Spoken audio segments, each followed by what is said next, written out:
Chapter 17. Today is declared an unscheduled holiday. Jonas, his parents, and Lily all turned in surprise and looked at the wall speaker from which the announcement had come. It happened so rarely and was such a treat for the entire community when it did. Adults were exempted from the day's work, children from school and training and volunteer hours. The substitute laborers who would be given a different holiday took over all the necessary tasks nurturing, food delivery, and care of the old. And the community was free. Jonas cheered and put his homework folder down. He had been about to leave for school. School was less important to him now, and before much more time passed, his formal schooling would end. But still, for 12s, though they had begun their adult training, there were the endless lists of rules to be memorized and the newest technology to be mastered. He wished his parents, sister, and Gabe a happy day and rode down the bicycle path looking for Asher. He had not taken the pills now for 4 weeks. The stirrings had returned, and he felt a little guilty and embarrassed about the pleasurable dreams. They came to him as he slept, but he knew he couldn't go back to the world of no feelings that he had lived in so long. And his new heightened feelings permeated a greater realm than simply his sleep. Though he knew that his failure to take the pills accounted for some of it, he thought that the feelings also came from the memories. Now he could see all the colors, and he could keep them too, so that the trees and grass and bushes stayed green in his vision. Gabriel's rosy cheeks stayed pink even when he slept, and apples were always, always red. Now, though, through the memories, he had seen oceans and mountain lakes and streams that gurgled through woods. And now he saw the familiar wide river beside the path differently. He saw all of the light and color and history it contained and carried in its slow moving water. And he knew that there was an elsewhere from which it came and an elsewhere to which it was going. On this unexpected casual holiday, he felt happy, as he always had on holidays, but with a deeper happiness than ever before. Thinking, as he always did, about precision of language, Jonas realized that it was a new depth of feelings that he was experiencing. Somehow they were not at all the same as the feelings that every evening in every dwelling every citizen analyzed with endless talk. I felt angry because someone broke the play area rules, Lily had said once, making a fist with her small hand to indicate her fury. Her family, Jonas among them, had talked about the possible reasons for rule breaking and the need for understanding and patience until Lily's fist had relaxed and her anger was gone. But Lily had not felt anger, Jonas realized now. Shallow impatience and exasperation, that was all Lily had felt. He knew that with certainty because now he knew what anger was. Now he had, in the memories, experienced injustice and cruelty, and he had reacted with rage that welled up so passionately inside him that the thought of discussing it calmly at the evening meal was unthinkable. I felt sad today, he heard his mother say, and they had comforted her. But now Jonas had experienced real sadness. He had felt grief. He knew that there was no quick comfort for emotions like those. These were deeper and they did not need to be told. They were felt. Today, he felt happiness. Asher! He spied his friend's bicycle leaning against the tree at the edge of the playing field. Nearby, other bikes were strewn about on the ground. On a holiday, the usual rules of order could be disregarded. He skidded to a stop and dropped his own bike beside the others. Hey, Ash, he shouted, looking around. There seemed to be no one in the play area. Where are you? Phew! A child's voice coming from behind a nearby bush made the sound. Pow, pow, pow! A female 11 named Tanya staggered forward from where she had been hiding. Dramatically, she clutched her stomach and stumbled about in a zigzag pattern, groaning. You got me, she called and fell to the ground, grinning. Jonas, standing on the side of the playing field, recognized Asher's voice. He saw his friend aiming an imaginary weapon in his hand, dart from behind one tree to another. Blam! You're in my line of ambush, Jonas. Watch out! Jonas stepped back. He moved behind Asher's bike and knelt so that he was out of sight. It was a game he had often played with the other children, a game of good guys and bad guys, a harmless pastime that used up their contained energy and ended only when they all lay posed in freakish postures on the ground. He had never recognized it before as a game of war. Attack! The shout came from behind the small storehouse where play equipment was kept. Three children dashed forward, their imaginary weapons in firing position. From the opposite side of the field came an opposing shout. Counterattack! From their hiding places, a horde of children, Jonas recognized Fiona in the group, emerged, running in a crouched position, firing across the field. Several of them stopped, grabbed their own shoulders and chests with exaggerated gestures, and pretended to be hit. They dropped to the ground and lay suppressing giggles. Feelings surged within Jonas. He found himself walking forward into the field. "You're hit, Jonas!" Asher yelled from behind the tree. "Pow! You're hit again!" Jonas stood alone in the center of the field. Several of the children raised their heads and looked at him uneasily. The attacking army slowed, emerging from their crouched positions, and watched to see what he was doing.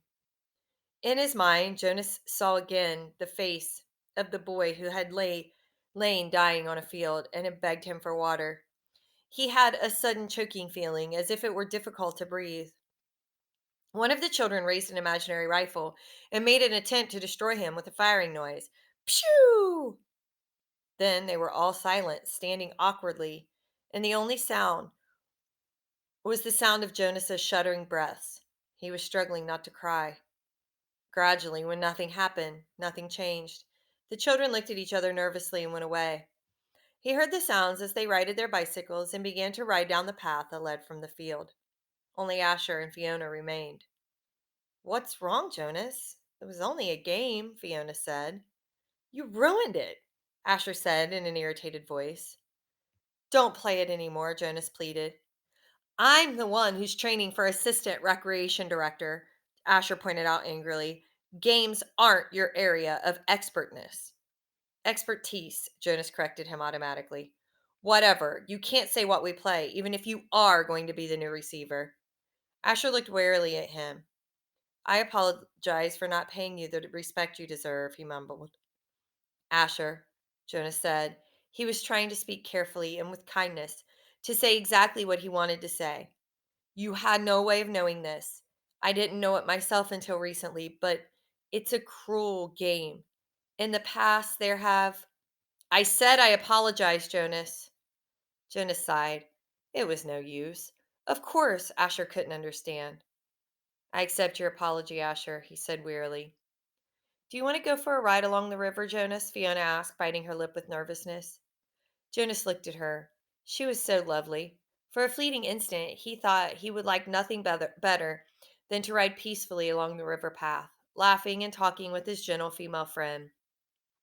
But he knew that such times had been taken from him now. He shook his head.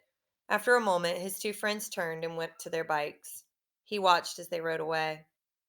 Jonas trudged to the bench beside the storehouse and sat down, overwhelmed with feelings of loss. His childhood, his friendships, his carefree sense of security, all of these things seemed to be slipping away. With his new heightened feelings, he was overwhelmed by sadness at the way the others had laughed and shouted, playing at war. But he knew that they could not understand why without the memories. He felt such love for Asher and for Fiona, but they could not feel it back without the memories. And he could not give them those. Jonas knew with certainty that he could change nothing. Back in their dwelling that evening, Lily chattered merrily about the wonderful holiday she had had, playing with her friends, having her midday meal out of doors, and, she confessed, sneaking a very short try on her father's bicycle. "I can't wait till I get my own bicycle next month. Father's is too big for me. I fell," she explained matter of factly. "Good thing Gabe wasn't in the child seat." "A very good thing," Mother agreed, frowning at the idea of it. Gabriel waved his arms at the mention of himself. He had begun to walk just the week before. The first steps of a new child were always the occasion for celebration at the nurturing center, Father said, but also for introduction of a discipline wand. Now, Father brought the slender instrument home with him each night in case Gabriel misbehaved. But he was a happy and easygoing toddler. Now he moved unsteadily across the room, laughing. "Gay," he chirped. "Gay." It was the way he said his own name. Jonas brightened.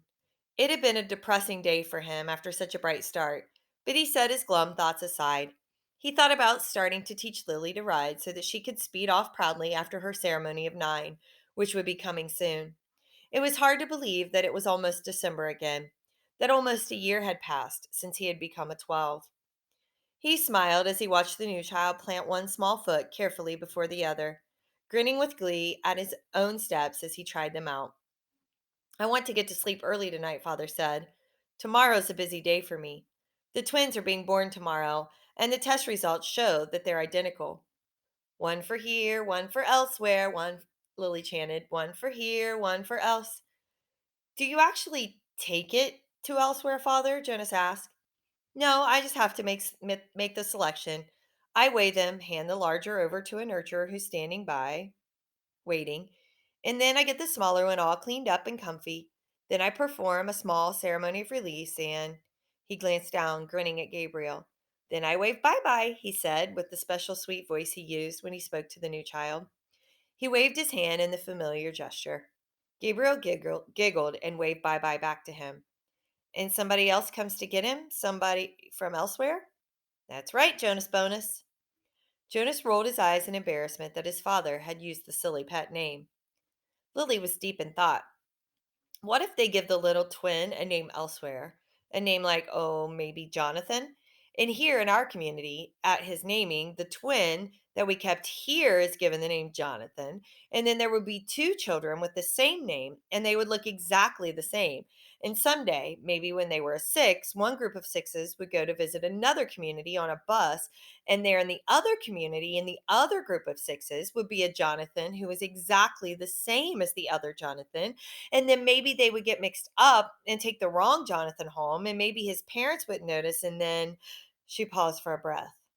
Lily, Mother said, I have a wonderful idea. Maybe when you become a 12, they'll give you the assignment of storyteller. I don't think we've had a storyteller in the community for a long time, but if I were on the committee, I would definitely choose you for that job. Lily grinned. I have a better idea for one more story, she announced. What if actually we were all twins and didn't know it? And so elsewhere there would be another Lily and another Jonas and another father and another Asher and another chief elder and another. Father groaned. Lily, he said, it's bedtime.